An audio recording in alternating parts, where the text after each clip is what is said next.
How you guys doing? I have a customer brought me a cylinder. He needs a key made, so let's make him a key with the Lishi. First we're gonna pick it.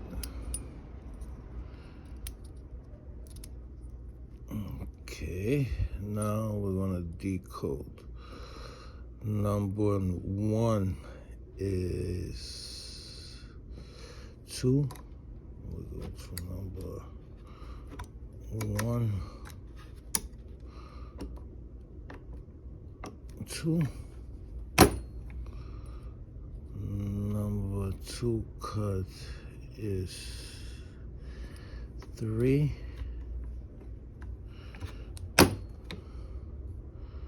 Number 3 is 6.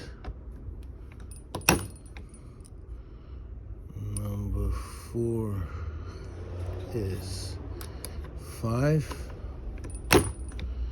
And number 5 is 4. Let's take the tool out, take the key out, and let's see if it works.